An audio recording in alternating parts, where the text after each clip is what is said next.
I want to introduce to you the co-leader of the moral movement. You talk about a fire of energy.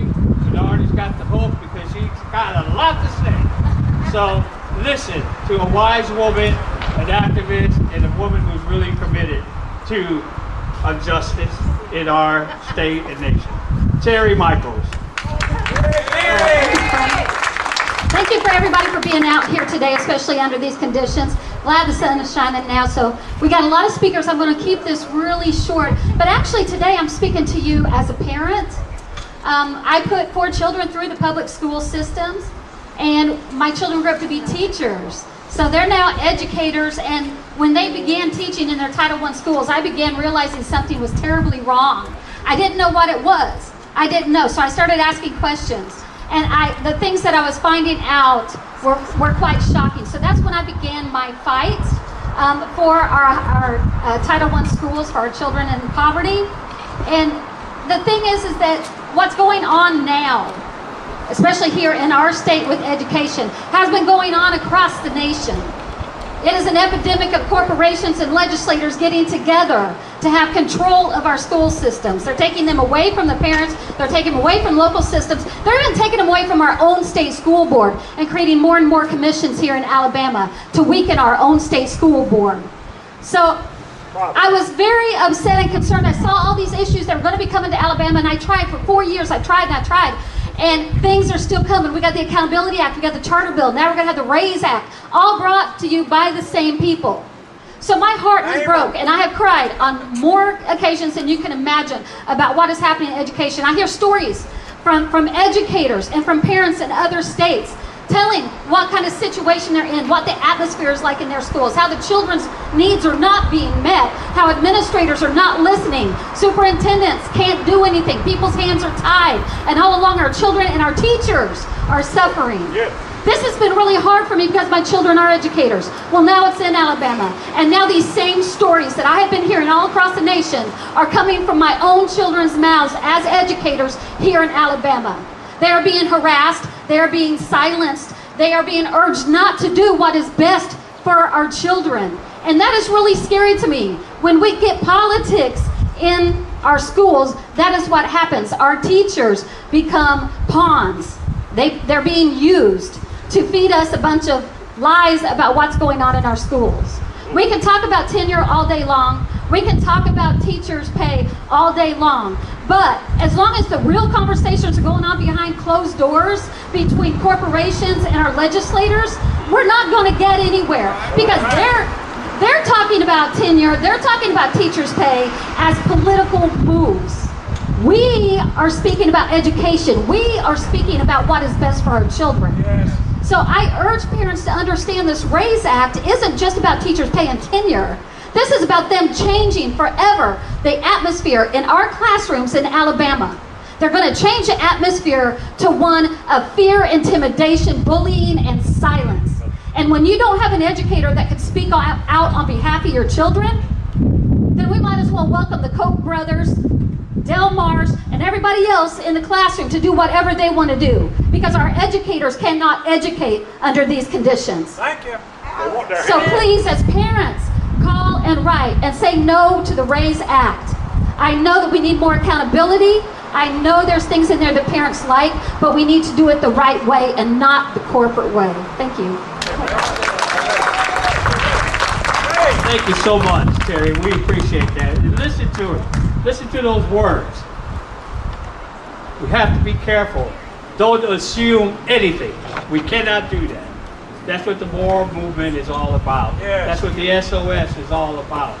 We have to gather together and make sure that we read in between the lines and the fine print. We're going to continue on education that's representing the SPLC. They are so committed to so many things, but they're also committed about the proper education in the state of Alabama. And I want to introduce to you Ms. Lecia Brooks.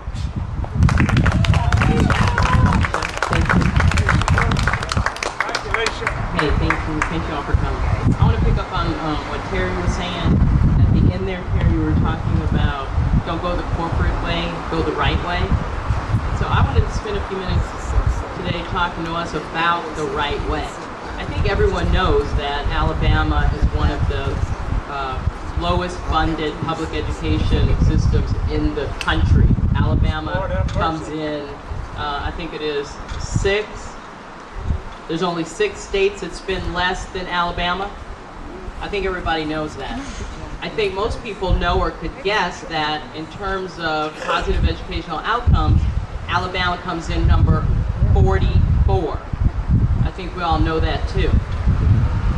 But I think what I want us to know in terms of thinking about the right way and the wrong way is that Alabama's school children are all of our school children, all of our children.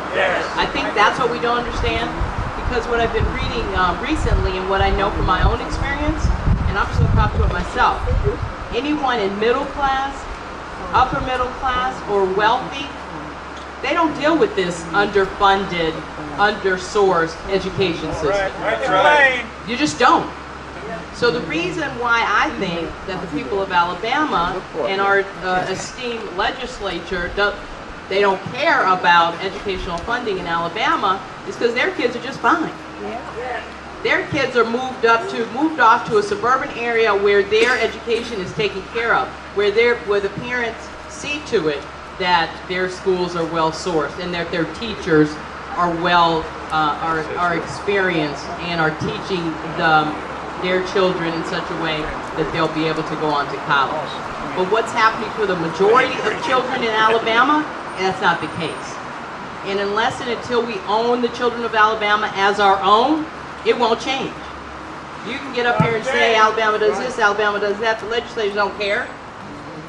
Either we're going to own the children of Alabama or we're not. Yes, right. The children of Alabama that we're talking about that suffer in terms of educational inequities, in terms of mass incarceration, in terms of any of the issues that are important to us relative to social justice, are from poor and working class families. So we need to be clear about that. Yes. We need to come together and say we will stand for those families, whether or not that's our situation or not. Somebody has to. All right. Because they are not going to be ever represented through the elected bodies.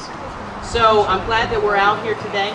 I want us to be just absolutely clear about what we ask for in terms of the education, the rating of the Education Trust Fund. That's another thing that happens. We have an Education Trust Fund that's supposed to take care of the children of Alabama, and yet we allow it to be rated from every year. We allow our elected officials to steal from the Education Trust Fund to cover the general fund. You know the primary reason why we do that? Because everybody don't want to pay taxes. Someone said earlier, I'm a taxpayer, I'm a citizen. Yeah, we're all taxpayers. Everybody loves that label that I'm a taxpayer. But do you also own the label that you're a citizen or that you're a person of the world that has a responsibility to other people? That's right. I'm so tired of hearing about everybody being a taxpayer. You're not paying shit in taxes anyway, so let me just make that plain. Tell it. But who is supposed to take care of the people of Alabama or the people of this nation, if not the taxpayers who are citizens of this country? That's right. Otherwise, Terry, we're going to be beholden to special interests like corporations like the Koch brothers. Right. Now, you can't have it both ways. Yes. Either we're going to agree that the children of Alabama, the people of Alabama, deserve a first-class education, They deserve the workers of Alabama deserve a minimum wage. Yes. The people of Alabama deserve health care coverage. Yes. Every one of us. Well, if we agree on that, we're going to have to pay for it, people. That's right. Yes. That's us. That's us. That is on us to do. So as we keep a watch on our legislatures and the governor and make sure that they don't steal from the Education Trust Fund, let's also help them find ways to raise the general fund and to fill those gaps. Because we're the first people that say, oh, no, don't raise taxes. And they hear that and they go straight to the Education Trust Fund. That's what happens. So we need funding for our students, for teachers. I'm a former educator, fifth grade teacher myself. I believe in the power of the teacher to change the lives of young people. And we need to increase their salaries. Yes. Haven't received raises in forever. I read something about a bill coming up about, just putting in non-credentialed teachers, just putting a babysitter in there to sit with the children. You know why? Because we don't want to pay for teachers. We want to complain about not having experienced teachers in the classroom, and we don't want to pay for it. We have to pay for it.